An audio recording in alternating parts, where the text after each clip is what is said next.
Okay, so in this video, I'm going to take you through how to apply for a place at a university for your bachelor's degree or your master's degree for the very first time in Europe. Particularly, I'll use an example of where I studied, that is in KU Leuven in Belgium.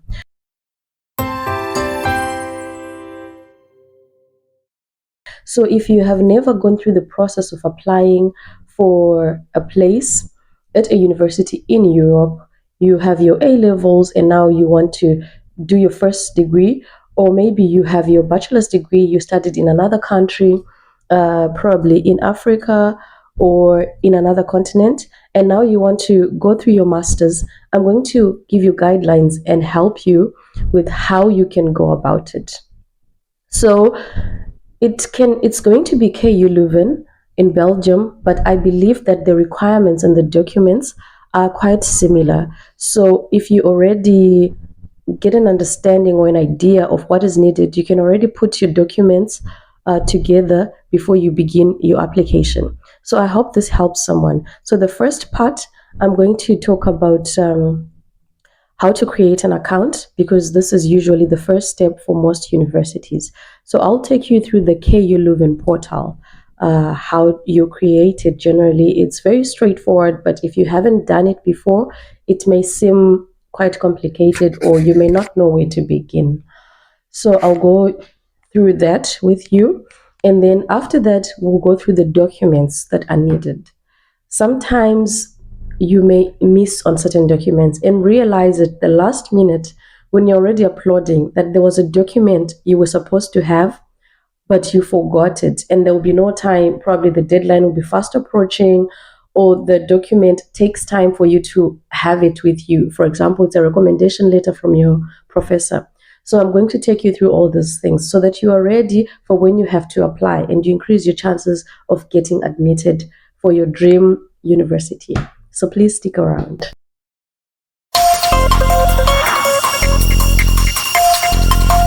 First thing is to go on Google and type creating an application account. You specify the university. In this case, it's KU Leuven.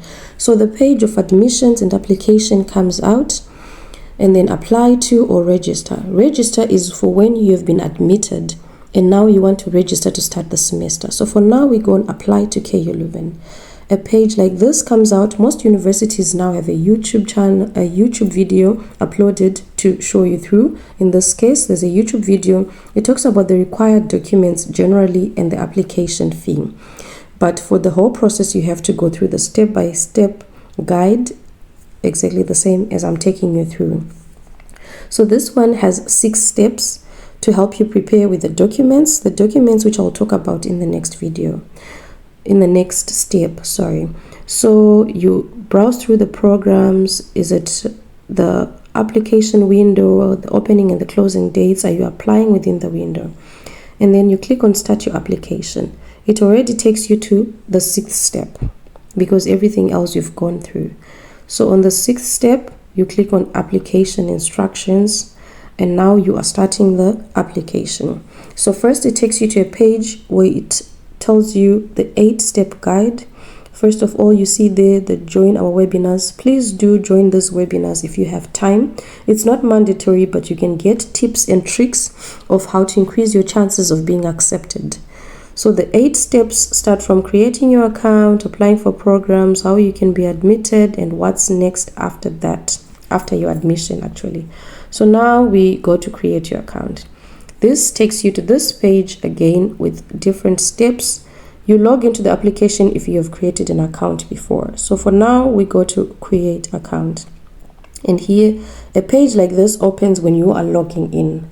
I see this page because I've already created my account when I studied there, and now I only log in. So there's a different page that comes out where you should fill in your details and put in your picture so that you see a page like this one. Here you fill in all your personal details correctly and your addresses, your curriculum, your language, and make sure that it's green on the right side. If it's not incomplete, it will be in red. Once it's complete, it will be in green. You can then click on the plus sign to upload your documents. This is now starting the application. There are different applications. Sometimes you may want to add or edit, so that's why there's the pencil button. So once you click that one, it takes you to the next stage. Here now you are filling in the program. Is it a bachelor's? Is it a master? Make sure you're filling in correctly and you're paying attention to the language that the program is being offered in. And then the academic year you're applying for, and then the specific program. Again, if language is specified, pay attention to the language here. Sometimes it's in Dutch, sometimes French. And then now, where did you hear about us, KU Leuven? It's not mandatory, but also just click in and then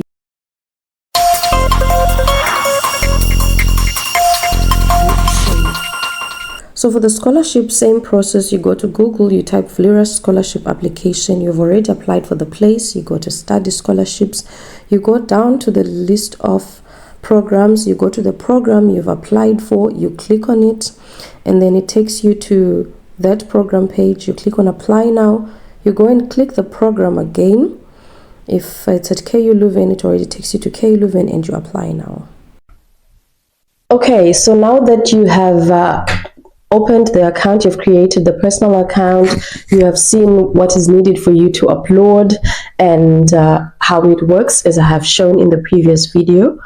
Now what you have to do is go through all those documents. They'll be listed, but I'm going to list them for you already here. So when you watch this video first, you already have an idea of all the documents that you need, so that when you go to open your account, you can just double check, because sometimes there are more documents that are needed for certain programs and for certain universities, but for some programs there are less documents that are needed. So I'll already give you a list here of the important things that you want to start with when you make the decision that I now want to go and study in a university in Europe. So the first and most important thing to do is to already go through the recommendation letter process. I say this is the first and most important thing because recommendation letters are sometimes the reason why people end up not applying at all, because professors are usually busy to write a recommendation letter for you and send it through university.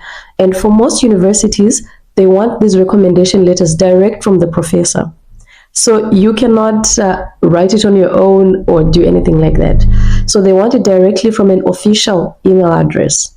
So you have to contact your professor if you're still in touch with them.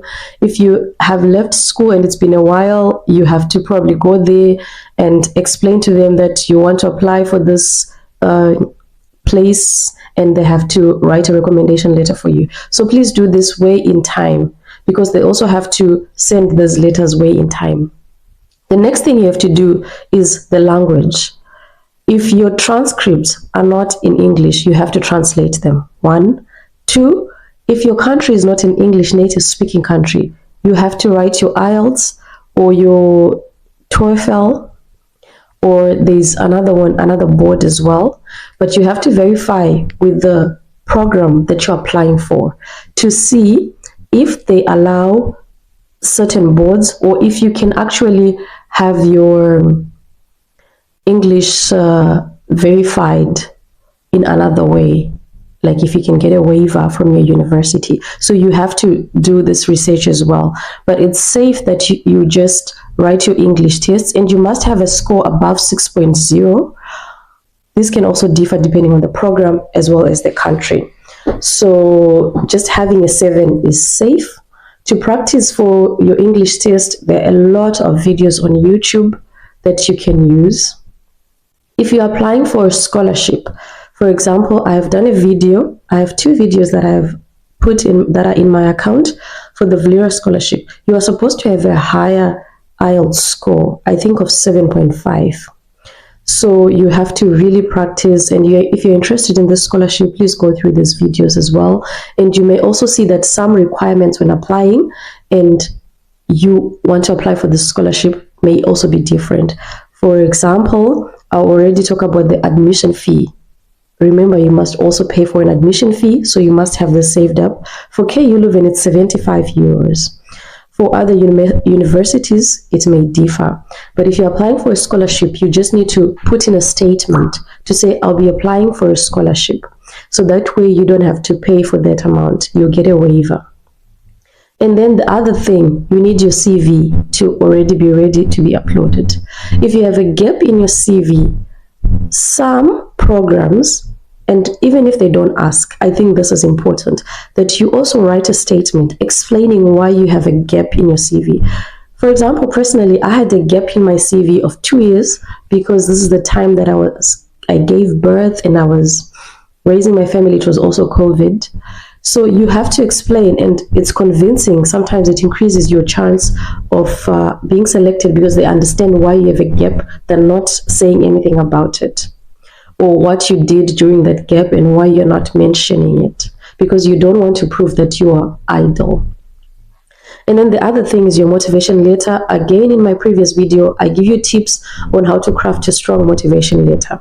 So I think this is the whole list: transcript, your English language, and then your passport, the ID page that has your face on it, your motivation letter, your CV, a description of a gap of your CV if you have a gap, and then proof of payment if you have paid, if you're not applying for a scholarship. If you're applying for a scholarship, the statement that you're applying for a scholarship, so you will need a waiver. And then the recommendation letter that will not be sent by you, but by your professors through the email that is given. And there's also a draft, particularly for KU Leuven, there's a draft that they give of how the recommendation letter should be crafted. So this is about it, guys. If you found this informative, if this has put you on a path to say, okay, now I'm ready to begin my application process, please subscribe, share, like. If you have more questions, if there's something that I left out, a part that is unclear and you want help on it, please just put it in the comment. I will respond in as much as I know, or I'll direct you to other people or other pages that have more information than I do have. But until next time, thank you so much for sharing and for watching.